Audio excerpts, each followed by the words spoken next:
Mastercard Športni akademiji, tokrat v podkastu. Lep pozdrav. Kako je? Si v redu? Sem, super. Si v redu. Poln energije. Poln energije.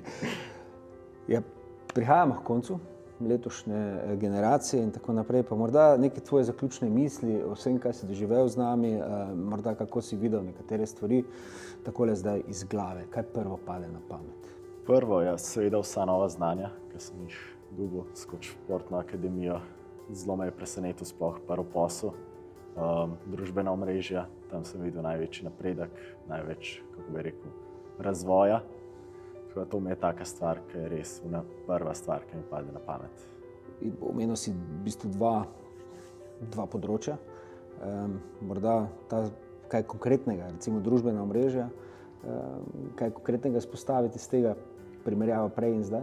Mislim, same objave vidim, naprimer drug pogled, kako napisati objavo, kje dobiti material, kakšen material sploh dobiti za objavo.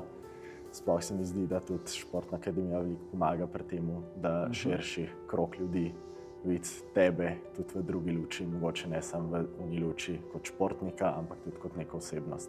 Torej, če prav razumem, uporabljal si tudi sproti že vsa pridobljena znanja, nekako v praksi si bil aktiven s tem.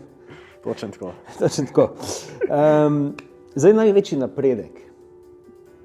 Imamo seveda teh par sklopov, ampak vseeno, največji napredek pa je bil kje? A je bil to na družbenih omrežjih, ali je to ideja v prvem poslu, se pravi? Jaz bi rekel prvi posel, zaradi tega, ker so neka nova znanja, ki jih prej nisem imel, naprimer kako sploh priti do podjetja, kako nastopati na nekih uradnih stvareh. Tako da to bi rekel, da je tista stvar, ki te nikjer noben ne nauči. In bilo je dosti nalog. In kako si se prebijal skozi to, kakšen izziv je bil to zate? Začetek je bil izvrsten, seveda, da zmagal na prvi delavnici. Na to pa tudi pridejo, ne vem. Konkurenca, ne? Konkurenca, Tako. točno tako se začnejo drugi zavedati, kje morajo izboljšati. Tudi sam sem se prebijal skozi to. Mogoče malo me je šport tukaj držal nazaj, ker smo imeli sezono in pač ne moreš si privoščiti vsega. Časa zmanjka. Zdaj, rekla sva, nekako sva izluščila, kaj ti je bilo najbolj všeč, ne? Ampak kakšna pohvala ali pa kritika morda na to, kaj se je dogajalo in kaj bi morda predlagal ali pa da je manjkalo, bom rekel, v naših sklopih, pa bi si ti želel v prihodnje, da bi uvrstili v program? Mislim, meni se zdi osebno, da bi bila lahko kakšna delavnica več v živo, da bi se še malo bolj za športniki spoznali. Drugače, zahvala bolj vsem dejansko, ki so pomagali pri tem projektu, vsem strokovnjakom, ki so delili njihovo znanje. Kritike načeloma nobene nisem imel, tako da sem zadovoljen bil z vsem. Lepo slišati, hvala lepa. Nekako prihaja tudi druge generacije, ne? Zdaj ena taka splošna ocena, da se izluščiti iz najnega sicer pogovora, morda vseeno nekaj pod črto povedano. Kaj je zate pomenilo, bom rekel, vsi ti meseci, kaj so pomenili in kje si danes? In kaj svetuješ vsem tistim, ki bodo prišli jutri?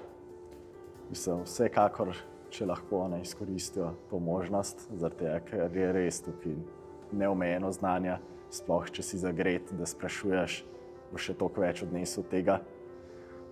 Seveda pa vedno je prostor za napredek, nikoli ne obupaj, nikoli pač se ne ustavi, išči nek cilj, išči neko novo znanje, ker ti bo vedno prav prišlo. Bom vprašal, seveda na koncu malo provokativno, takrat zmeraj. Na voljo en stavek, zaključen stavek letošnje Mastercard Športne akademije. Kaj bi ta stavek bil? En stavek. Povzetek v enem stavku.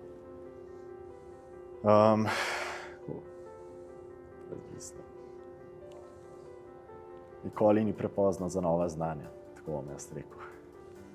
In še res je. Hvala lepa, da si gostoval v podkastu. Hvala.